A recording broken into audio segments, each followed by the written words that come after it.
Good afternoon. I'm Amy Kinsel, Dean of Social Sciences and Library here at Shoreline. Welcome. It's my great honor today to introduce our speaker, Rita Zawaideh. Is that right? Zawaideh. Zawaideh. Rita Zawaideh, founder of SCM, Syrian Medical Missions. And first, a little bit of background. The Syrian civil war has been going on since 2011, and there's an estimated 6 million Syrians internally displaced by that war, an equal number refugees outside of Syria. The SCM Syrian Medical Missions is a Seattle-based nonprofit that organizes medical teams to travel to Syrian refugee camps in Jordan, and they also collect clothing, furniture, household items, and medical supplies for refugees in these camps, as well as refugees who've resettled in the Washington state area. Today's speaker is here to talk about the plight of refugees from the Syrian civil war and to explain how her organization is reaching out to help them. Along the way, she will share insights about her own involvement with this work and suggest ways for each of us to help. So let me give you some background about Rita. She was born in Jordan and raised in Seattle. After graduating from the University of Washington with a BA in history, which is my field, she moved to Syria, where she led tours and prepared guidebooks for American visitors. After a decade abroad, the havoc of Syria's first civil war, which was 1979 to 82, took its toll, and she moved back to Seattle. She parlayed her extensive knowledge of the Middle East into a thriving travel agency that added tours at a time when Middle East tourism was actually declining. In addition to celebrating Arab culture through Middle East tourism, Rita was involved in establishing an Arab film festival during the Seattle Goodwill Games, which was in 1990. Most of you are probably too young to remember, but some of us actually remember the 1990 Goodwill Games. So she brought directors from all over the Middle East to show Arab films at this festival. And next, she founded Salaam Cultural Museum, a nonprofit aimed at preserving Arab culture. At the same time, Rita became involved in humanitarian efforts to help refugees from wars in Lebanon, Kuwait, and Iraq. And in her tour buses, she delivered medical supplies to areas devastated by war. In 2013, Rita began working with a group of Syrian American doctors and created a branch of SCM for medical missions to aid refugees, mostly those in camps in Jordan. This is a complicated but highly successful endeavor, which she will tell us about in a couple of minutes. So first, some housekeeping. Emergency exits at the back of the room and the doors to my right. We're recording the event. And during the Q&A program, you could use a microphone, that will help with the recording for anybody who wants to look at it later. And as you leave, please take a moment to give feedback. There's a survey form for these programs. And now it is my very great pleasure to introduce Rita Zawaideh, founder of Syrian Medical Missions and the Salaam Cultural Museum. Welcome. An A for that pronunciation. I don't think I need this. All right. Thank you very much for being here on a rainy Saturday day, but this is what Seattle is about, right? Well, nobody really liked that sunshine that we had forever that was coming in. Well, I have been working on issues of the Middle East probably since the 60s, actually, more that's going on. And I've started with the influence of Syria when it first started. It's been 7 years now, and we started about 6.5 years ago in going back and forth into Jordan. But before I even started the mission of what I was going to do, I actually went to Syria because I'd lived there for 10 years to see what was going on, wanted to meet family, friends, and see what was actually happening. And they started telling me stuff, and you could hear things that are going on. And what you're going to see on this, so I'll interrupt myself, is just different things that SCM has been doing. Okay, I won't really talk about it, but it's just different programs that we've had going on in Jordan, in Greece, in Turkey, in Lebanon, in different places. So just to give you an idea. After I went back into Syria and saw what was happening, I thought, okay, you know, it's not going to be like what I had seen before when I'd lived in Syria in the 80s when we had a civil war was going on, or the 70s where it was the father of Bashar. So most people, like myself, Arabs or Syrians, thought that this would probably end in about 4 months, 5 months. You know, that would be it. We didn't think it would last much longer. But after it started going on, I just thought, hey, there's something really happening here. It's very different than what we've seen before. So I ended up making a trip to Jordan and ended up meeting some Syrian doctors at a hotel there. And that's how this whole thing started. We just said, okay, we got to do something about it.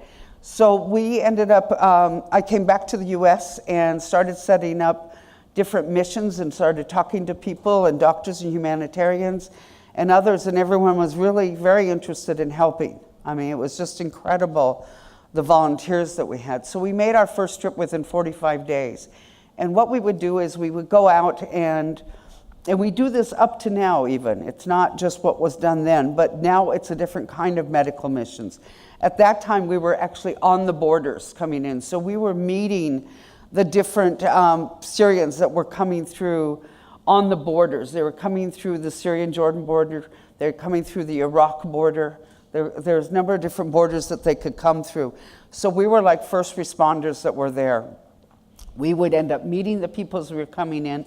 Sometimes we ended up going into the areas of no man's land and helping people just to cross over. And our volunteers at the time would be shot at, different things would be happening. So most of the people at the very beginning were Arab American doctors that went in. We didn't want to be responsible if American doctors came in. So that was probably about 6 months later that we started taking doctors from everywhere around the US. So we would be going into these camps and we would be setting up just like you see with MASH or anything. It was just these tents or whatever we had, we would set up and do medical treatments that were needed. So it was, I mean, it wasn't that great, but you just had to do what you had to do. I mean, some doctors, because we had no idea what kind of services would be given to them once they got into Syria, into Jordan, we had to amputate where you didn't need to amputate, but you weren't sure if they would get gangrene or other things that would happen with them. So that happened for just a short while. And then what we ended up doing after that is that camps were started by then in Jordan. And Zawaideh camp is one of the biggest camps. It was listed as the 5th largest city in Jordan. And it was set up for 20,000 people. At the max, it got 185,000 refugees in that camp. And these were all people that were living in tents and really some very ungodly conditions at all. When they built Zawaideh camp, it was done so fast that the government just came and just wiped out the land. So they took out all the trees. And when they took out the trees, it ended up taking the roots out. So when you go in to put tents in, there was really nothing for the tents to stick to at all. And so when we get rains, and you do get rains and you do get snow in Jordan, the tents would come up and they'd float. And so all the items that you've given to the refugees have all floated out or gotten destroyed or whatever. So that was just another whole learning point for UNHCR and other groups that were coming in to do that. So we ended up working in Jordan for about 4 years, going every 45 days in. And then after that, we ended up, there was a big move from Turkey. The Syrians were going up to Turkey, and from Turkey then taking the boats, what a lot of people heard about. They were going on the boats to go to Greece. So we ended up picking up, because SCM is a small organization, and my board just tells me, do what you want to do. You know, I just call them up and say, okay, we're moving. And we're moving to Lesbos. So within 24 hours, we're able to move our whole organization and go off to an island to start working, which is a lot easier than working with some of the bigger organizations, Mercy Corps, Red Cross, Doctors Without Borders, whatever. They have a huge crowd the board that they have to go through, so it takes them days or weeks and sometimes months to be able to move. Well, we got into Lesbos immediately. We're one of the first groups that was on the island of Lesbos. And at that island, we're on the shore, and we have hotels for our volunteers to stay in, but we would end up being on the shore. Everyone would have flags or whatever they had to be able to wave down the boats as they were coming in. Now, the boats coming through from Turkey to Lesbos Island is like taking a ferry to Bainbridge. 30 minutes, 45 minutes, right? This would take them 4 to 5 hours to cross over, because it was the smugglers ended up using really crappy boats. They would do this in the evening, and what they would do is they would collect $1,000 or $1,500 from every passenger that was coming on board, and then they would leave them. Just get off the boat. After they pushed it out to the water, they would leave it. And then the people on board would have to steer the boat. Well, most of them didn't know how to swim, never been on water, definitely did not know what to do with the boat at all. So some of the boats capsized, some of the boats were overloaded with people. I mean, you'd have a boat that maybe took 20 people, all of a sudden it had 100 people, people were on top of each other. It was bad. I mean, I'm sitting there on shore and we're waiting for some boats to come in. Everyone is radioed back and forth saying, we see the boats, whatever else. And there's one coming in at the North Shore, one's coming in the South Shore. The cars would start moving to get them. And we would not know exactly what condition these people were in. I had one woman that I helped who had delivered on the boat, and she still had the umbilical cord. So we ended up taking that person and giving it to doctors to try and help. We had people on those boats that had gunshot wounds. I mean, you had everything you could imagine. But the worst portion of the boats and the non-organization, because none of the big organizations were there at the time, what was happening is that we would set up these human chains, and the chains, we would go out to the boats and help. So it was getting the little infants first, and then kids, and then the mothers, and then the fathers. And we'd hand it down until we could get them onto shore. Well, at the very beginning, you think everybody that's there is a good person. They're there to help. Well, it turns out what was happening is when we were bringing these people in, there were smugglers that were on the shore, and they were taking the babies. And then they would run off with the babies. And we had no idea that this was happening until finally a mother would come out, and she, it took her a minute to sort of get herself established. She'd kiss the ground that she was on. We'd cover her, we'd wrap her, and then she'd say, "Where's my baby?" And then we're going, "Oh my God, what do you mean, where's your baby?" Then we'd have to all start looking. And that's when we realized that we had something like this that was taking place. There were smugglers that were in there that were taking these babies and taking them off to Europe or wherever and selling them. And we're talking about, kids that were a year old and whatever. And so we ended up having to talk with the mayor of the island that we were in to try and get some protection.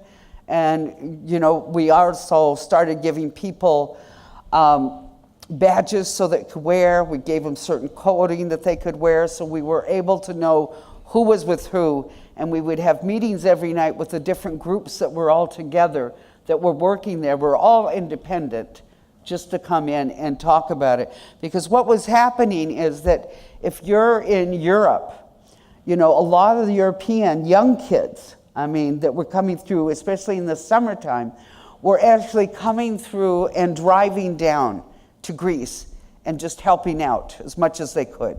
But they weren't with any organization, so we needed to get this sort of organized and stuff. It was really great what they were doing, but it was just a little, it was just a mess, okay, type of thing. So we ended up getting that done. Now, Americans that could go were only able to stay for 3 months in Greece, and then you had to leave the country, and then you could come back. But you ended up having to leave Europe, come back to the US or someplace, or go to the Middle East, and then you could come back. So most of my team leads that I had were people that would volunteer for 3 months, like a doctor would volunteer and was going to run our mobile clinics and things that we had. He'd have to leave the country and then come back in. And sometimes they couldn't do that, so we hire someone else. While the time we were there, we had to move a number of different times because then we ended up moving from Lesbos. We ended up moving up to the Macedonian-Greek border because the Greek government was closing down the islands and stopping it because Turkey didn't want to have people coming in anymore. So we ended up going to the Macedonia border. And people just started camping out the border, and that's when Europe started closing all their borders. So people couldn't go anywhere. They were stuck. And a lot of people just wanted to stay because they assumed that the borders would open up. They didn't think humanity would do this to them, would just leave them, that they left a country of war. They left being in a refugee camp. They've left everything behind to come and try and get to a free country, a free world, something, an education for their children. But we ended up in on the border of Macedonia. The Macedonians were not very happy with it. So every time they thought someone was going to try and move into Macedonia, they would throw rubber bullets or tear gas at us. So we had a number of our young kids and people that were tear gassed. I was tear gassed I don't know how many times.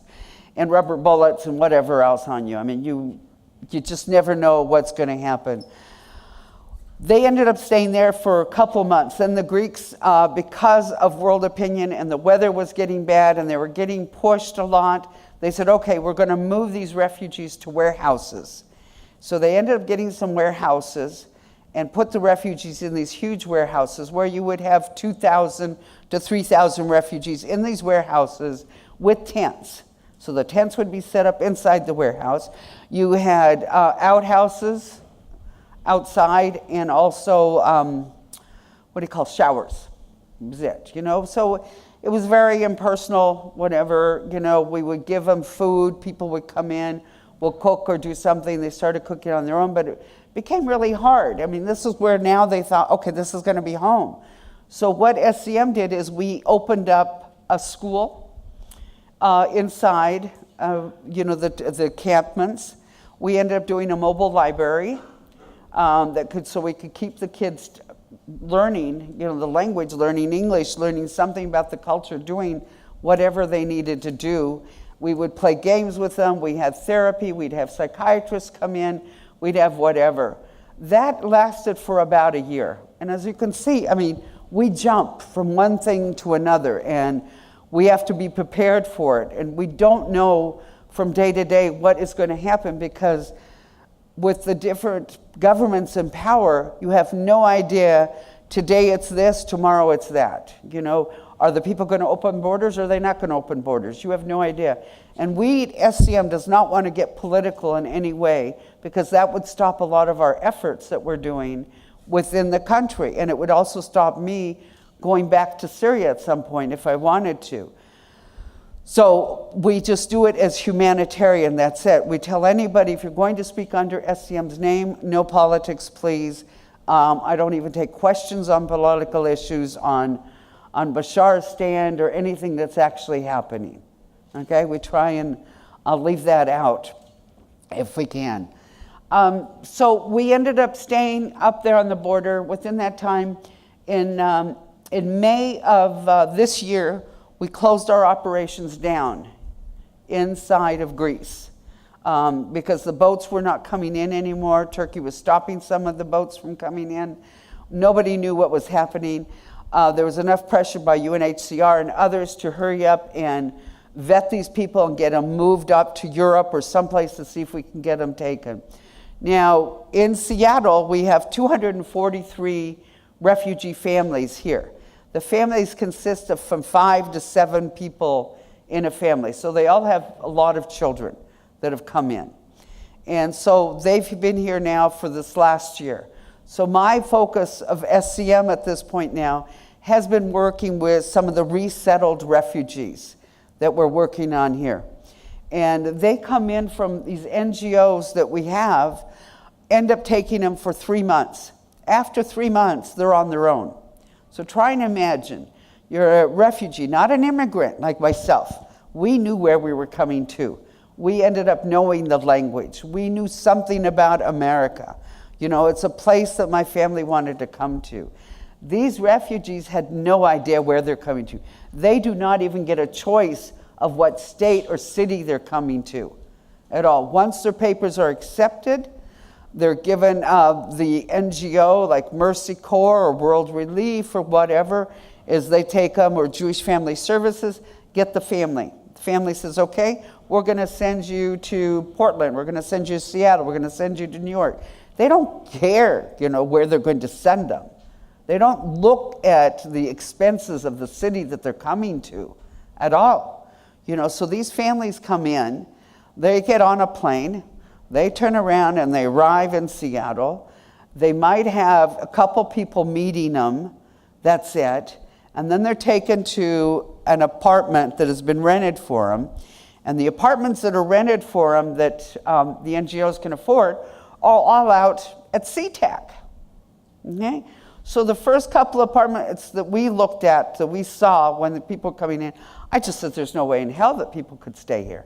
And excuse my language, but this was like, you're coming from overseas, you're coming from a camp, and you're being put into an apartment where there are needles all over the place. You can't send your kids outside to play. They don't know anything.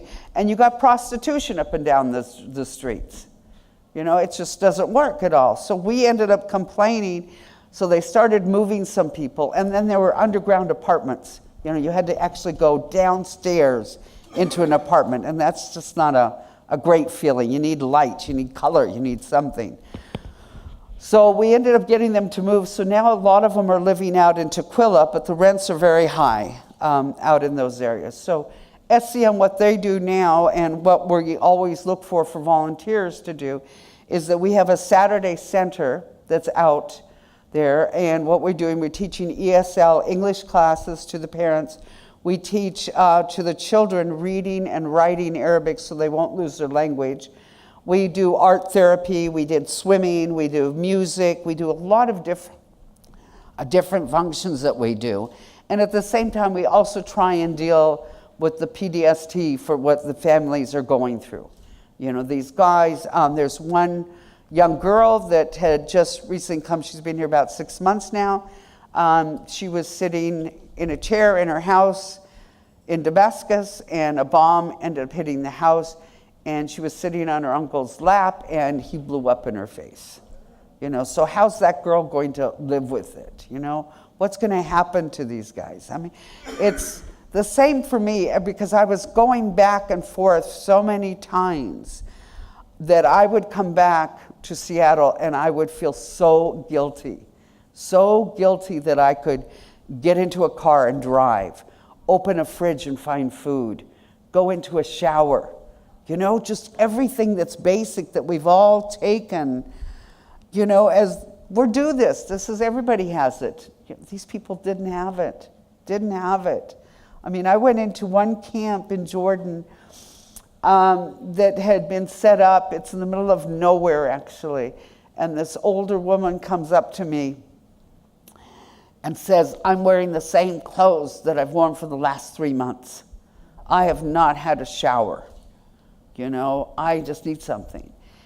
And I just thought, what can I do? I got some clothes, I can give them some clothes and stuff, but what else? So I think we had a lot of bottled water. So what I did is we made a circle, everyone facing the outside, and we gave everyone water. That was all the volunteers. And we said, start throwing water. Start throwing water on it. We put all the women inside the circle, and we started making our own shower. The glee and the laughter, you know, just made it. You know, all that just did was just a bit of water, you know, that you're doing for people. I mean, just anything can be done. And, you know, it's working in this type of a field. It's not anything that I ever thought I would end up doing, is becoming an NGO and doing anything to the point where it's taken over my life. But SCM has taken over. I mean, I pretty much, my tour company, I've somewhat given it to my employees to do. And so they run whatever tours we have, that maybe number 45 has not stopped from people going or scaring people from going into it all. We have no idea. But before SCM, I used to have another organization where I dealt with the Gulf War. And in that one, I actually used a lot of my resources in Jordan. I used my tour buses to take in medicines and stuff. But at that time, our medical system here was different. The medical system here in the US could donate medicines. It didn't have to destroy them. Do you realize now that you have to destroy medicines? We can't donate them, even if they're still good. They don't have expiration dates. At that time in the 90s when I did it, I could go, the hospitals were donating medicines. Federal Express would go to the hospitals and pick up the medicines for free. United Airlines would take the medicines to New York, and then I'd put them on a flight from New York to get them to Jordan. And then Jordan, I put them on my tour buses and took them in. I try and do that now? No way. Nobody can do it, okay? We have to turn over our medicines to the police and they destroy it, or you have to destroy it yourself in some ways. But you can't get it, there's no other way. And everything has an expiration date. Do you know that hospital gowns have expiration dates? Hospital masks have expiration dates? I never knew that. The medical system is unbelievable how they can get us in everything. In most countries, you can't get anything in if it is expired. That's it. It doesn't work at all. So when we helped with Iraq, I was still doing a lot of my tours and stuff, but I was still doing work with Iraq. We were doing work with Iraqis when they would come here. But at the time the Iraqis came here, they were given 2 years of assistance by the NGOs, by the different organizations, okay? 2 years makes sense. You can learn the language in 2 years, you can learn to drive, you can find a job, you can turn around, learn about the customs and traditions. But 3 months? These people here are just, they can't do it. I mean, they have no idea how to figure out, getting to a grocery store. And a lot of the women are not working. I mean, they did work. Some worked in Syria, some did not work. But they're relying on their husbands. They're too scared to ride the buses or local transportation wearing the hijab. It's just very scary. I mean, you have 2 women in here, and, we think Seattle is progressive, but it's not. There's still certain people here that will either make fun of someone, or young kids will, start saying things, whatever. So we're asking everybody here, I mean, even if you want to volunteer with an organization, or you just want to be a good citizen, if you see something like that happening, try and stop it, try and intervene, if all possible. Don't let this happen to people. This is not a country of hate. This is a country where should be a lot of love and a lot of things that we're doing. So we just want that from everybody to be helpful. I don't know, how much time do I have? A couple more minutes and then take some questions. Okay. So I did, Larry had wanted me to talk about some of the stuff I did when I was younger and how I got involved. And being an Arab American, the issue was politics is always talking at home. It's always there. And it used to be the Palestinian issue.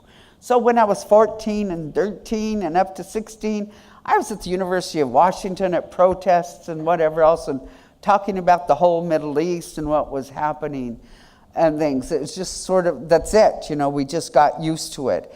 But I felt that I was a person that lived in both worlds. I really didn't live in the Middle East totally, and I was American in a lot of ways. But my family, the minute I walked into that family house, everything was in Arabic, the food was in Arabic, you had to follow your traditions, to the point where my family even tried to get me married off at 16, because my father had passed away, so they figured, well, get rid of her, we don't want to pay for her education. So I ended up having to educate myself and going and paying, but the university prices weren't as high as they are now. Couldn't afford it at all, I think, at that time, yeah. I think tuition was $300 or $400 at all, and that was pretty much it. So working in politics for so long, in a sense, with that issue, that when I ended up first time going back to the Middle East was in 1970, I realized that all the work I was really doing here didn't really help the people there. It just made me feel good. So that's why I came back here and started to do stuff in the arts. I figured the way you can do it is with art. So I had women art shows here. I ended up having women writers that came in from the Middle East and talk about their issues and stuff that had never been here. We did the Arab film festivals, and that became a company, and I turned around and gave that to one of my employees. But it was just getting people to make their own image of what they thought of the Middle East instead of me talking about the Middle East at all. And that actually ended up working quite a bit. And now there's film festivals all over the US. And SCM, in some ways, it's really helped by the tours that we had to the Middle East, because a lot of the people that are supporting SCM or coming on my missions or whatever else, they are people that were that ended up going to a lot of these shows or anything else that we saw, or had gone on our tours. Because they remembered, because on our tours, we would take people into homes. We would not just take them around on a bus and say, okay, this is a great place for a carpet or a pod or whatever. I would take them into my relatives' houses. They would see my relatives. And so when the war started in Syria, a lot of them said, how was your guide? How was your aunt? How was this? You know, because we'd meet people in the street. And they'd say, oh, who do you have with you, Rita? I got 12 people. Oh, bring them over for breakfast tomorrow. Okay, well, how many people in the States would invite 12 people for breakfast in less than 24 hours? Not very many. And so people remembered that. So that just really helped us. And this one thing that I love about the US is volunteerism is really big here. It's one of the only countries, I think, where people are really committed to come on a regular basis, you know, to come in. Larry here comes in every Wednesday, that's it, like a clock, you know, to help us in our office. And anyone can do that. Anyone, just go with what you feel, you know, just be honest about what's going on and talk to people, you know. And I'm done. You guys can ask questions now, because I can go on and on and on forever. Does anyone have questions? Yeah, go ahead. Do you want to speak to the safe way to be an ally in a harassment? Because I know there's charts showing. Oh, yeah, to be an ally? Well, if someone's being harassed, just go up and make yourself get in between the person that's harassing and the person that's being harassed, first of all. You know, I mean, you have to assume that that person might end up slugging you or hitting you or something, but that's the only way it can be done. And try and calm that person down, you know, and try and, you know, just tell them that this is a human being just like you. They're doing the same as you. There's nothing any different just because they're wearing a scarf or they're wearing a long robe or speaking a foreign language. You know, it doesn't make any difference to them.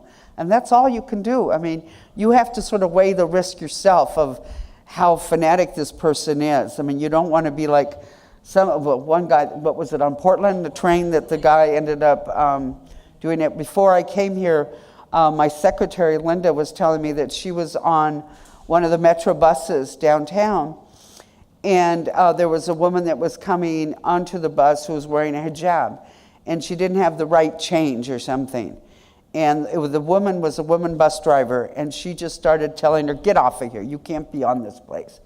And Linda said, well, here, I'll pay, I have my Orca card, you know. And the woman pushed her away, my secretary away, and said, it's none of your business to be involved in this, you know. And she kicked her off the bus, you know, wasn't sure. So the woman she finally did get on the bus, and Linda said she saw her in the back, but she was crying and on the phone. So if you see something like that, just try and go and console that person, you know, to make them understand that it's not everyone's like that. Okay? Another question? Nobody has questions for me? Oh my God, go ahead. I would appreciate it. What sorts of transition services are in place for like learning English, for getting into schools, for, you know, understanding the sort of social service support systems that are here? Well, you know, like social workers as we all know, are overbooked and overworked. I mean, they can't even handle the cases that they have. So the cases now of actually dealing with the refugees is really hard. First of all, they don't have, maybe some that don't have translators that can come in. Some of the social workers that we've dealt with are good and will, help the family and give them a number and contact. Social workers that we have with families in Spokane are totally disaster. These people are left there. They have no idea how to get low-income electricity for the utilities, don't know about the schooling system, how to get their kids into school, anything to do. I mean, where to go shopping, that type of stuff. Tri-Cities is also a real issue. So that's what I'm saying is that these NGOs bring these people in, and they bring them into states like Washington. I mean, even the Washingtonians can't even afford the rent in this country right now at this point. I mean, these people are living for $1,500 a month, and they might be given, for 3 months, they're paid $1,500, okay? The rent. After that, they're on their own. And then they're given food stamps, depending on the number of people in the family. And food stamps can be $700 a month for food stamps. But what about insurance? What about the electricity? What about the gas for the car? What about school supplies and books? They don't deal with any of that. I mean, that's what organizations like ours are doing. And we're getting it from people like yourselves that are donating these things. So we put out on our Facebook site, we usually have stuff like, we're in need of laptops. We're in need of cell phones right now. We're in need of warm clothing. So some of the stuff we use here. Other stuff, we have a container, 40-foot containers that go back to Jordan every 2 months. And those are all filled by people from all over the U.S. that send us stuff. And then we call in from volunteers. Volunteers come and fill our trucks, and they go off. And then if you look on it, within 3 months, you'll see the goods that you put in or goods that you've maybe even donated, and they're there on Facebook being distributed right to the people. I mean, we keep no money at all. I mean, this is an organization that totally deals with volunteers. I'm a volunteer, everybody.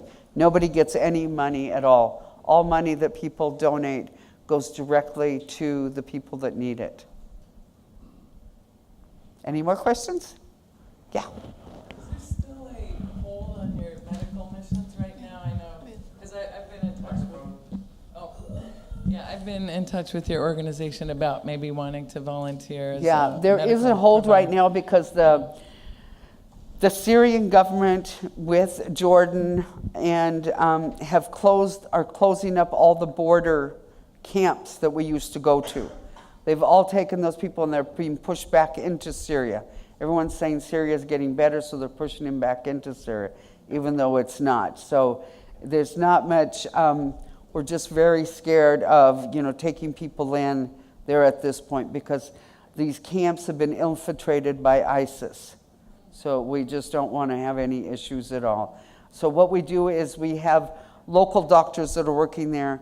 We just got a huge shipment in from Direct Relief out of California, and they donated $250,000 worth of medicines that were delivered in or in Jordan and are in the hospitals there so that we can get people to them.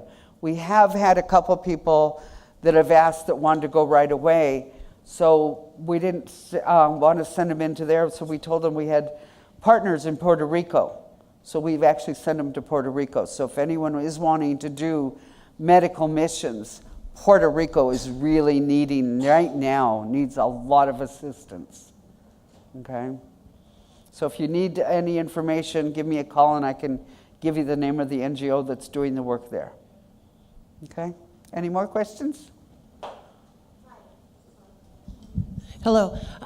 Can you two things. How many refugees do you know, refugee families are in the state of Washington right now? 243 families. In Seattle or in the whole state? The whole state that we know of. That's, Okay. 243. So divide that by 7. Okay. Okay. And my question then is, what is the situation for the refugees who are still waiting to be resettled? Are any more coming into the U.S. or is that No, stopped? number 45 has stopped all that. Right. They've stopped them, and right now, if you're even on the new law that was just passed, if you are on an H1 or J1 visa or student visa, they're not allowing them in. They're not allowed in. So the companies here that are getting the people with the J1 or H1 visas that are coming, like Amazon or Microsoft or whatever, they're telling their employees they can't leave the country. If they leave the country, they'll not be allowed back in. So that's one of our problems also with our medical missions, even though some of our doctors are Arab American and they might be Syrian, they're afraid to go in that they might not be allowed to come back into the U.S. We've had a couple of doctors that it's happened to, and we're fighting it in court. Okay. Any more questions? Well, that's great.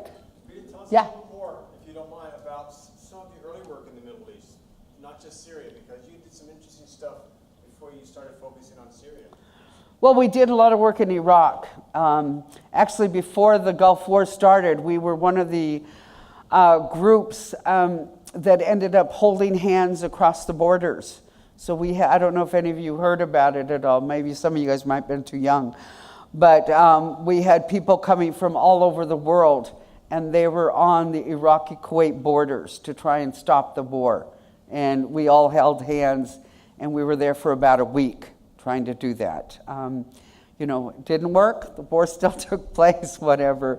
I worked with Jim McDermott's office and got him to go into Iraq at the time.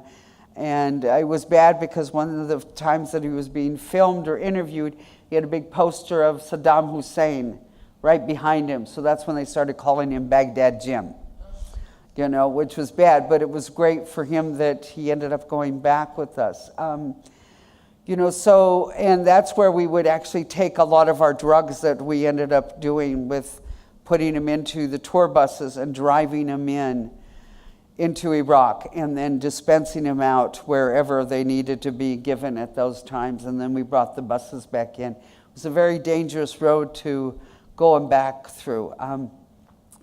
I'd also, I'd gone to Iraq back in 70 when Saddam was there. And at that time, a lot of the Jordanian students were going to school in Iraq because it was cheaper, and he was giving, the Ba'ath Party was giving scholarships. And my cousin ended up speaking bad about the Ba'ath Party. And so he was arrested. And we had to figure out, his mother and dad wanted to go. So they said, you go with them. So I ended up going with them. And we went in, and we ended up meeting with the military. We asked for his release. And they said, okay, we'll release him to you. And so we came back the next morning, and they gave us a dead body. And he was 18 years of age. So they wouldn't let us the decency of having him put in a coffin or have him anywhere. We had to tie him literally to the roof of the car in the middle of the summer and drive back all the way to Jordan to get him buried. And you could imagine what it was like for the parents and, what was happening to him in the deep sun that was going on. I mean, it was quite bad. Last year I had my another cousin who was in Idlib, which is up in the northern part of Syria. And he was going up there. They have an olive orchard, but he lives in Aleppo, which is the northern part of Syria. And that's where I spent 10 years of my time was there. And he went up to get some money. He was coming back down in a bus. And this is, still the war was going on. Somehow or other, when the bus was stopped by a group of armed men, and they searched the bus, nothing, so then they gone back on. He left for a couple minutes later, then the bus was stopped again. This time they asked him by name. So he ended up getting off of the bus. They took him, and we didn't hear from him. And then the family His sons kept calling and calling the cell number because he never showed up at home. 2 days later, one of the kidnappers actually answered the phone and said, "You give us $100,000 or we won't give him back to you alive." Faiz had really studied here at the Seattle University. He was 60 at the time. So the family started doing negotiations with these kidnappers. And, you know, when you have a war, you have groups from all different sides. You know, you can, from the government side, or just another group that was just there of, you know, the kidnappers that just wanted money to buy more arms, or who knows, whatever. And, you know, we heard of the group that had taken him, and they had him in a warehouse, in a shed actually, in the middle of the winter. And we ended up hearing, it took us about 5 months before we got him, that we negotiated the price down to $50,000. So one of the cousins, we decided the only way to do it was that we literally had to go and give them the money, because we've known before when someone was kidnapped and you gave them the money, then they say they would release the person was usually dead. So we decided that this was the best way. So he risked his own life to do it. He ended up paying, brought Faiz back home, very sick, had lost so much weight, he was just not worth much at all. He ended up living for 1 month after that and then died from the conditions that he was left in. There's not anyone that you're going to ever meet from Syria that hasn't lost all their family or members of their family or friends at all, you know, or have seen things that nobody wants to see. I mean, you know, we talk about the disaster that just happened in Vegas, and now imagine that happening 24 hours a day for the last 7 years. And you have no idea, and there's planes that are coming and indiscriminately bombing. You don't know what's going to happen. Anything else? I mean, I had so many stories, I don't think you want to read them sometimes. Sometimes I can give you nightmares with some of my stories. Yeah. Oh. Oh, don't know where it is. Sorry. I'd like to thank Rita so much for sharing her stories, so much of her personal stories, and her sense of what she's experienced. It's very moving, and Thank you for sharing. I'd like to ask you to give a round of applause to Rita. And I think that there's some information on the chairs about SCM, and there's a website information on there. Right, the website information. Also, there's and some some brochures. flyers and brochures on the table. I think we've all been very moved by these stories, and will want to help. Okay, thank you. So, as I